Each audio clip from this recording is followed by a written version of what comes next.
other vaccines, I think I can't trust the people who told me that they are safe and effective. You are responsible for this growth in vaccine hesitancy, not scientists, genuine subject matter experts expressing genuine, legitimate scientific concerns about these things. You lied, you've driven the vaccine hesitancy, and if you want people to take up in high numbers these, any vaccine, including historical vaccines, why don't you go back and do the proper safety studies and be completely 100 transparent about all safety data that you have and that you accrue.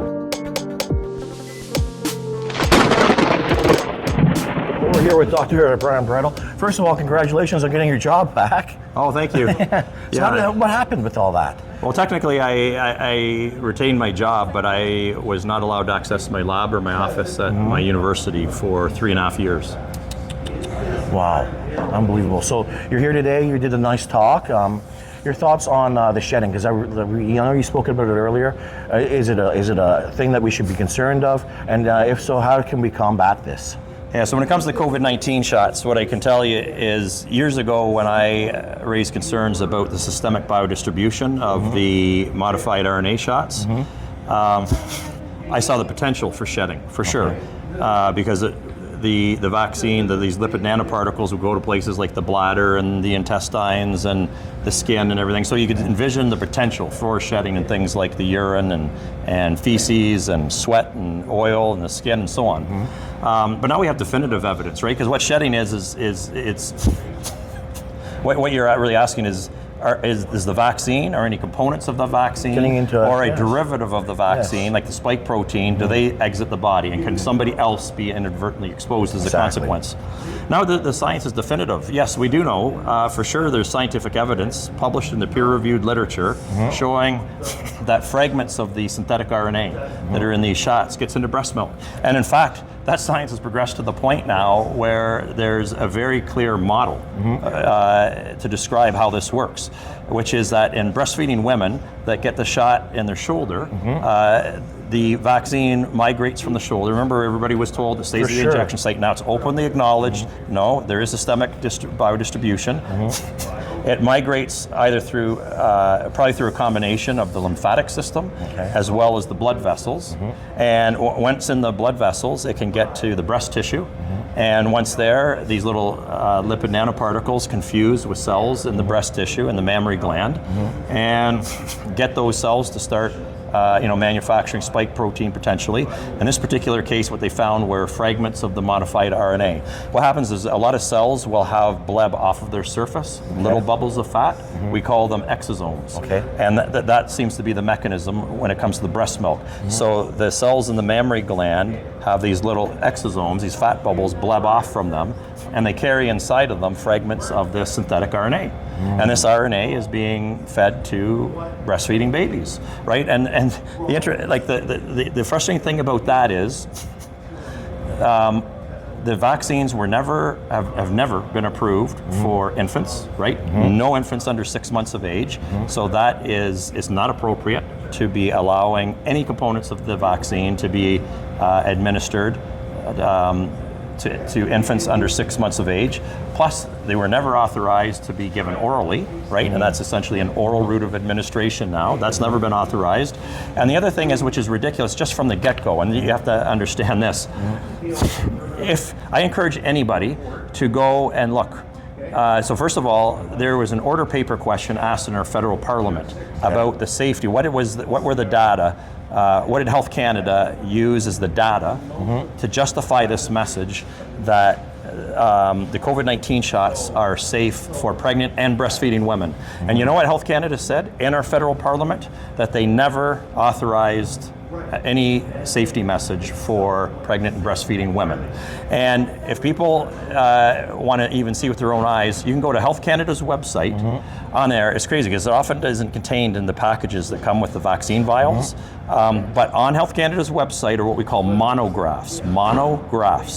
And they're basically instruction booklets for these vaccines. So you go on Health Canada's website, pull up the monograph, either for the Pfizer shot or the Moderna shot. And when you open it's a PDF file. And when you open it, what I recommend people do on their computer is hit the Control F button, which allows you to search for terms that are in the document. Search for pregnant. search for pregnant, and you'll find it'll take you to the part of the document that talks about special populations, which includes pregnant and breastfeeding women. The current monographs are on Health Canada's website for the current iteration of the shots that are going into the arms of breastfeeding women. Clearly states on it that there are no safety data available to justify using those shots in breastfeeding women, and further they state that they cannot guarantee that the vaccine won't get into the breast milk, and they can't guarantee that it won't cause harm in breastfeeding children. Like I said, they actually say there's no evidence, they don't know if it'll get into breast milk. Like I said, the science is actually clear on that. I can correct that part of the monograph. It does get into the breast milk. But ask yourself, for women who are breastfeeding, and they're still pushing these shots on women who are breastfeeding, wouldn't you want to know? Wouldn't you want disclosed to you so that you can give fully informed consent that the monograph itself says that there are no data to support the safety of this for breastfeeding women, nor for the infant that's breastfeeding. Pregnant as well. I remember being 100%. out at the park and there was pregnant women going out and getting vaccinated. The nurses were saying, no, it's totally safe, and they were jabbing them right up. Health Canada and our federal parliament has admitted that they have never authorized any safety statement for pregnant women. So that's almost like it is a crime. Telling people that it's safe and effective for pregnant women to get vaccinated, then they're just doing it, and then you're telling me they have all this information showing otherwise. And yeah, again, don't believe me. Go to those monographs, and like I said, you're right, because it also talks about pregnant women, and you'll see right there.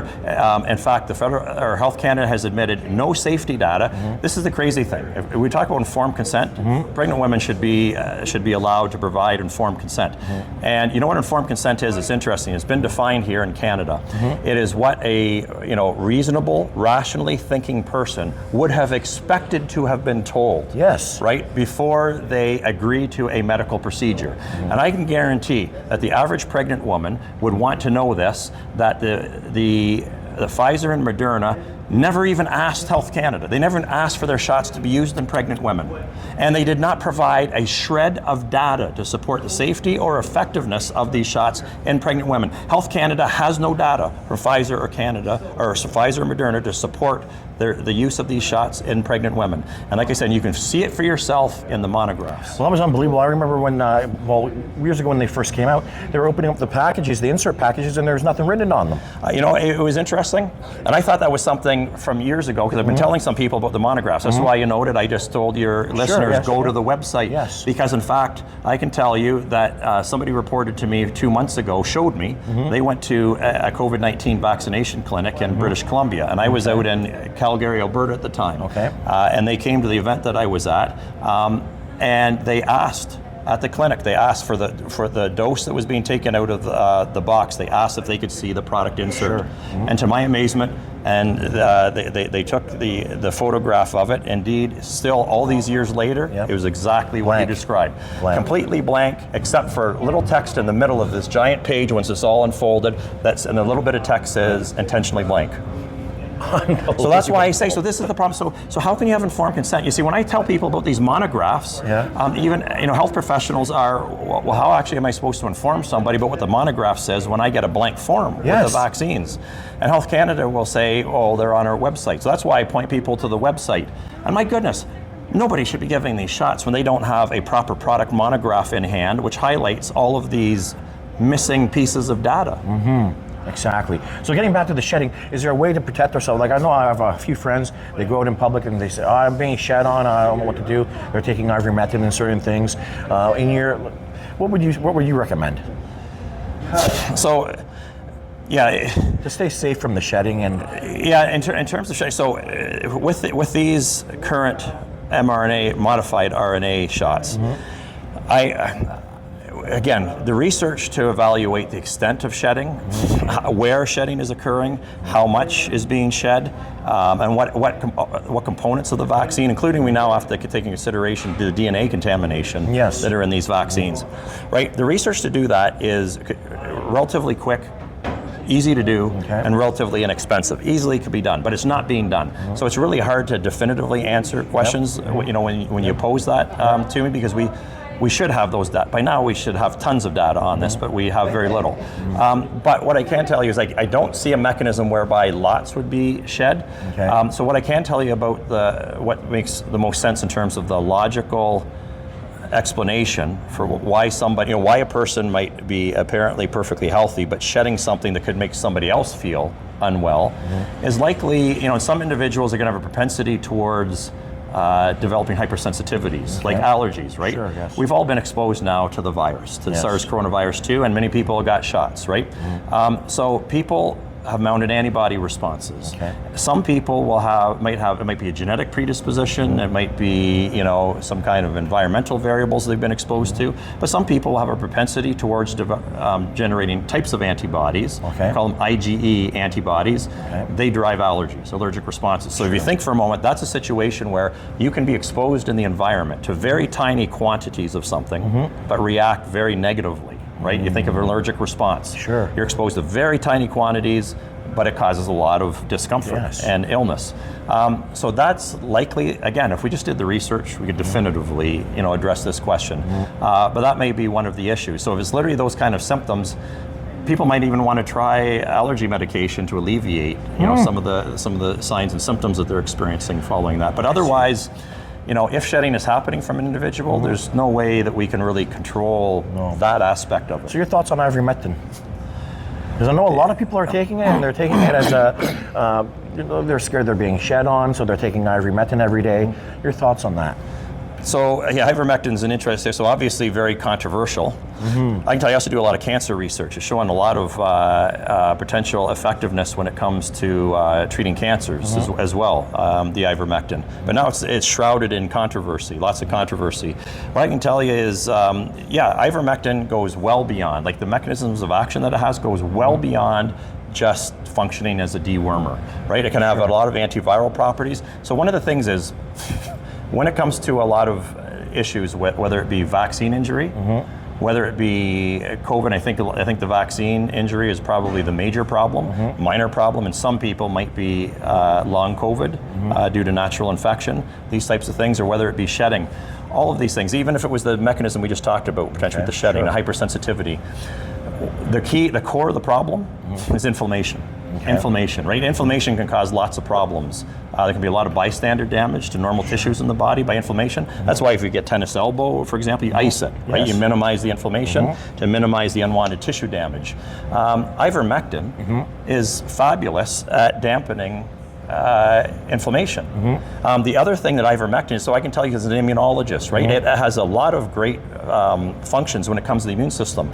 So another thing that ivermectin does is it potentiates, or it helps. We have within our immune system a bunch of cells we call T cells. Okay. One of the things ivermectin does is it helps what we call naive T cells differentiate into a specific type of T cell. So it promotes T cells that we call regulatory T cells. These are the T cells that put the brakes on an immune response. They control an immune response. I see. The allergic responses we were talking about, or hypersensitivity, that's the result of a dysregulated immune response, not having enough of these regulatory T cells.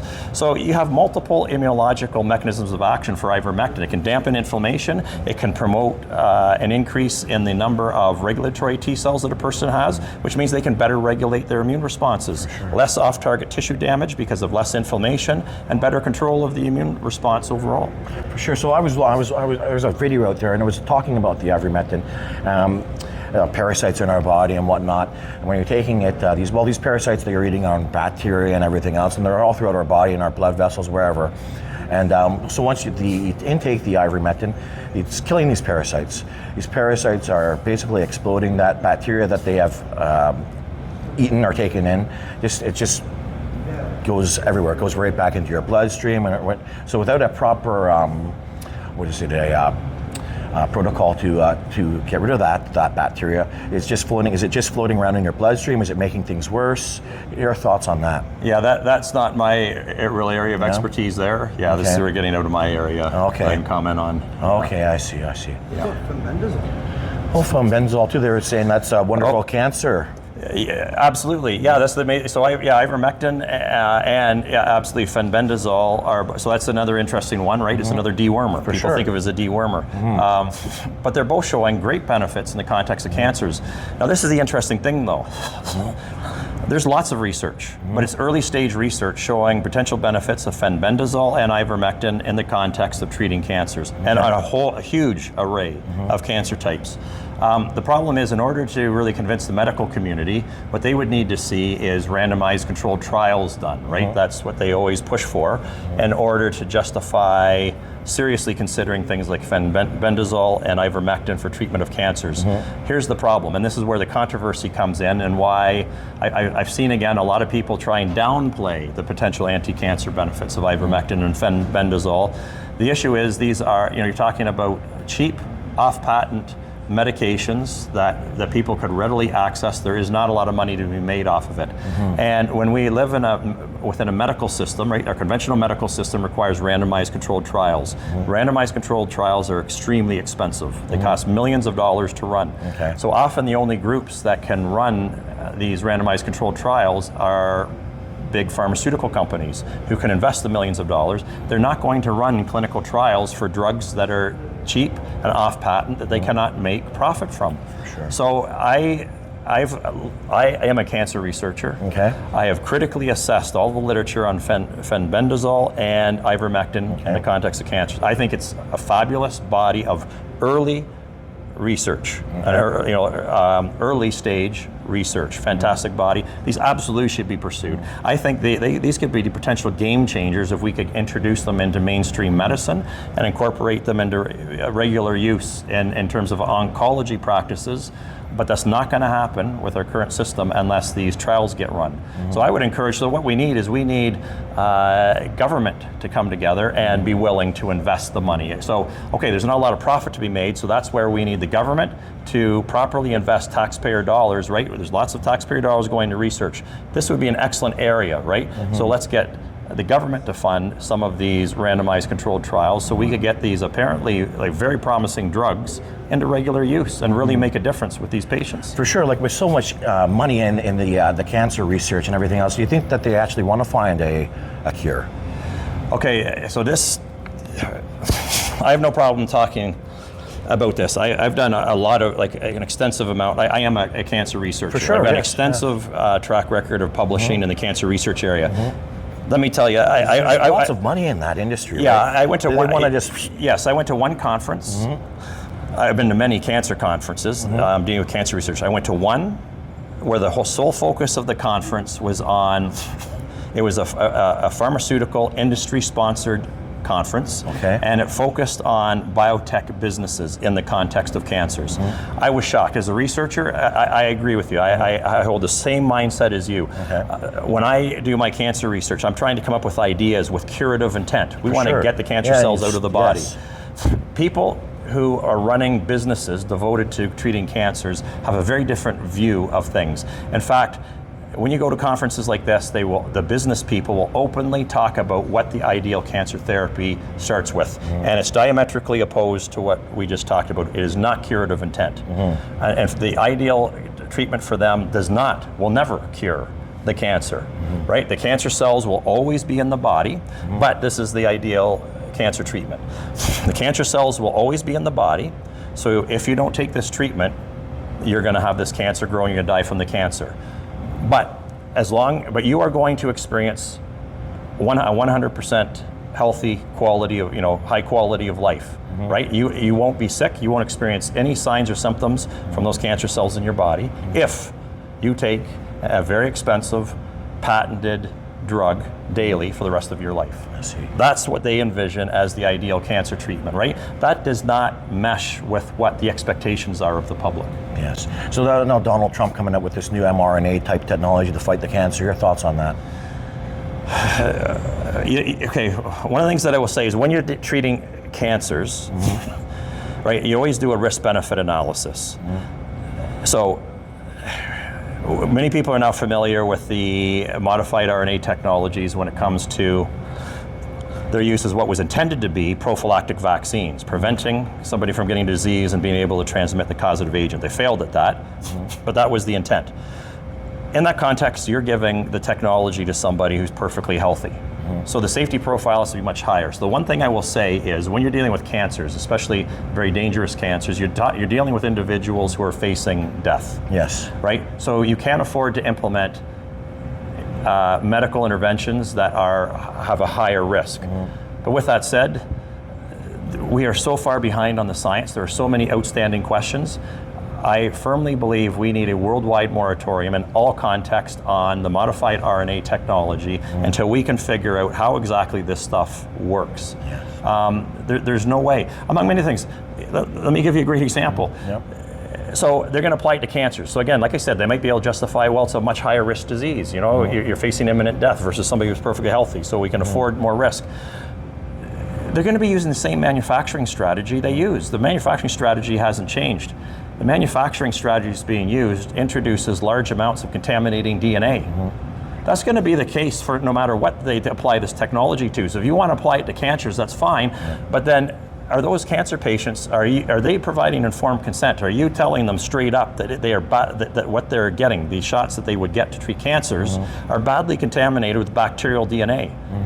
That has the theoretical potential to integrate into your genome potentially, or be carcinogenic in and of itself. And the one thing that has to be understood by people is the regulatory agencies now can't deny the presence of this contaminating DNA that's present. What they try and do is they try and downplay it by saying, oh, it's not that far above, or even in many cases it's below our cutoff for DNA contamination. But this is what your listeners need to understand when they hear that, because they know it's confusing. Well, if it's not that very far above the cutoff, they're kind of aware, and so that can't be too bad. You know what that cutoff, that safety cutoff for DNA contamination was based on? Historical use of plasmid DNA vaccines, where DNA plasmids, they tried to use that to vaccinate people. So we're talking about naked DNA. It is exceptionally difficult to get naked DNA into cells. That is where those safety cutoffs were defined, was based on naked DNA. Okay. Guess how you massively increase by more than 100-fold the uptake of DNA? You know how you do it? You combine it with lipid nanoparticles, cationic lipid nanoparticles. In other words, they need to go back and reestablish those safety standards. And I will guarantee you, if they go back and reestablish those safety standards of DNA contamination in the context of cationic lipid nanoparticles, what they will find is they have to decrease that safety standard by about 100-fold, which means that this DNA contamination is massive. Wow. You know, and so you ask about applying it to cancers, and you know, I talk about the risk and everything. At the end of the day, if you are manufacturing a dangerous product that is very badly contaminated with something that nobody is consenting to have injected into their body, there's no scenario in which that should be administered. And that's just one example. No, I believe there should be a worldwide moratorium on this technology in the context of every clinical scenario, until we can work out the science. And in addition to that, until somebody can work out a proper way to manufacture these products without this horrible contamination. For sure. Now they're saying there's going to be like a 77% increase in cancer in the next coming years. Now, is this something to do with the SV40 that was in the vaccines? That definitely can play a role. There's multiple potential explanations for why there might be carcinogenic potential with these shots. There's the chronic inflammation that's caused by these shots in some people. The spike protein is a major contributor, and like you said, the DNA contamination, absolutely. Including the presence of the SV40 enhancer signal. All these things can contribute. So there's multiple potential carcinogenic mechanisms. It's very interesting. Tucker Carlson just did an interview a few days ago with a prominent scientist in the United States, and this was exactly his messaging. He predicts that there's going to be a massive increase in the incidence of cancers, and one of the things he pointed to was the potential carcinogenicity or cancer-causing potential of the spike protein, let alone, and they didn't even talk about the DNA contamination. But I want to highlight something. It was interesting, because when they were talking about that, what the scientists claimed, he kind of gave the impression that means natural infection, because with natural infection you have the spike protein, that might be able to potentiate cancers in some people, as well as the shots. So it might be kind of 50-50. But I want to point out something. If you have natural infection with the virus, right, and yes, the spike protein from the natural virus might have cancer-causing potential. But it's limited to the respiratory tract and usually the gastrointestinal tract, because what happens is if you have an infection in the respiratory tract, you'll swallow some mucus and it can get into the gastrointestinal tract. So the distribution of the spike protein with natural infection is very limited. But with these COVID-19 shots, we're bypassing that, and we're guaranteeing widespread systemic distribution throughout the body. So yes, these shots, I think, are going to have the potential to be a major contributor to cases of cancers that could develop. So again, there's multiple components of the vaccine that have cancer-causing potential. I am seriously concerned about a potential rise in cancers. And I also want to highlight in Canada, they've recently looked into the data. For a lot of the less common cancers in Canada for quite some time ago, forget about the COVID-19 shots and even COVID-19 as a natural infection. Okay. We've had, it's not just due to an increase in the number of people in our population, accounting for population growth, we've had a disproportionate increase in the incidence of all kinds of cancers already in our population, right? So we already are on an upward trend in terms of incidence of a lot of cancers here in Canada. And now we add on to this the issues that we've just been discussing. Yeah, I am concerned that we could steepen that curve. Wow. Things like, yeah, okay, so last question. Other vaccines, what your thoughts on them? Good, bad? Should you get them? Should you do some research? Like I'm talking the flu vaccines. Do the research. Do the research. I need to do the research. So if you asked me 5 years ago, just carte blanche, I would say, I trusted all of our health regulatory agencies. And if they told me it was safe and effective, I would parrot that message. Okay. As a vaccinologist, I haven't had the opportunity to go back and study lots of the historical vaccines. I have had the opportunity to do a little bit of that. And I have been very disheartened seeing that safety studies were not done to the quality that I expected. In fact, I found outright lies. Let me give you an example with the human papillomavirus vaccine, right? Given to young women and as well as young men in high school now. Sure. I remember, and I used to, when I taught about vaccines, I put that up and I promoted the HPV vaccine to young people. I teach young people in university. And I saw when that came out, I checked. I went to the website where they document clinical trials that are going on. And I thought I had done my due diligence because I looked and I saw that when the trial was set up, they were testing the vaccinated group, the group that got the vaccine, to a group that got the placebo. Okay. And then I saw a woman being interviewed who thought she might have been vaccine injured. She participated in that clinical trial. Okay. She thought she may have been vaccine injured. But what was important to me is she actually showed the consent form that she signed. Okay. So when you're told that a placebo is being given, any scientist automatically equates that to either a saltwater solution or a sugar solution. Sure, yeah. Completely inert.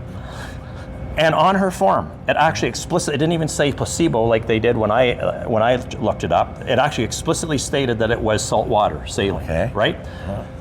Yeah. And then I'm sitting there, and then she's saying, and then I saw when the data were published that saline was not what was given to the quotes placebo group, right? And I'm sitting there as a scientist, and I'm thinking, what? Come on, I saw them with my own eyes that they gave the group the placebo. Yeah. So I went and looked in the literature, right? I hadn't bothered to follow up, again, because I'm just going by the messaging. What they're saying, I'm a busy faculty member at a university, so I'm just going with what they're saying and relaying that message. So I went and looked at the literature. They did not give the placebo group saline. You know what they gave them? They gave them the adjuvant from the vaccine. And I can tell you, the way these vaccines are made is you take what are supposed to be inert target proteins from the virus, from the viruses, the human papilloma viruses, right? And they're supposed to be inert. They aren't supposed to do anything in the body.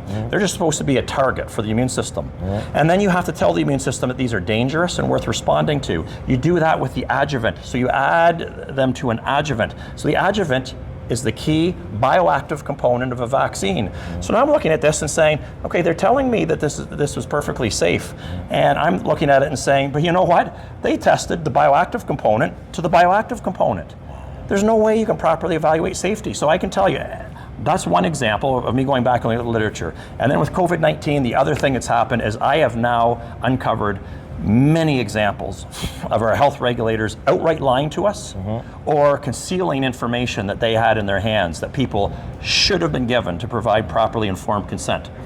And let me just give you an example. The BC in British Columbia, they've got a Center for Disease Control in British Columbia, all right, their health regulatory agency.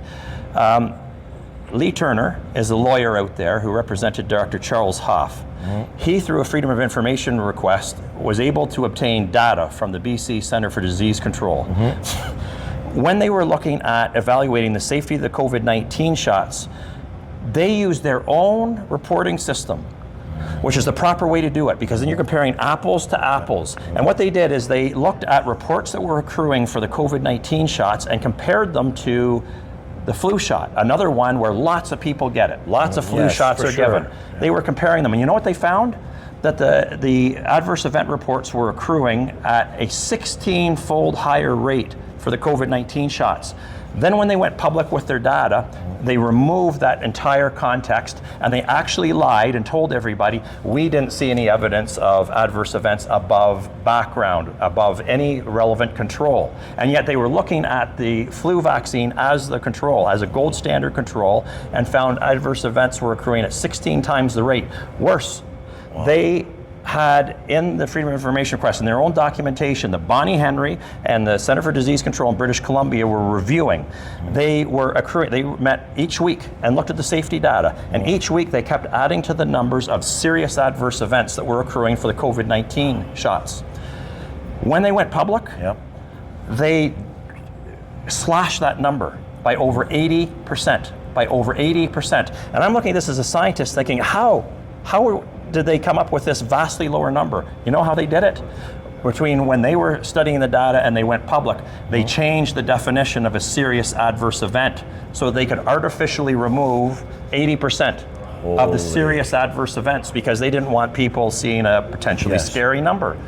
That is lying. That is lying to the what public. they want them to see. Yes, so anybody who would accuse me as a vaccinologist of being an anti-vaxxer or somehow promoting vaccine hesitancy, the onus is on our health regulators. When you lie, you lose people's trust. That's right. And I cannot trust our health regulators anymore. So when you ask me, that it's a long way to get to it, but to get back to your question of what do I think of other vaccines?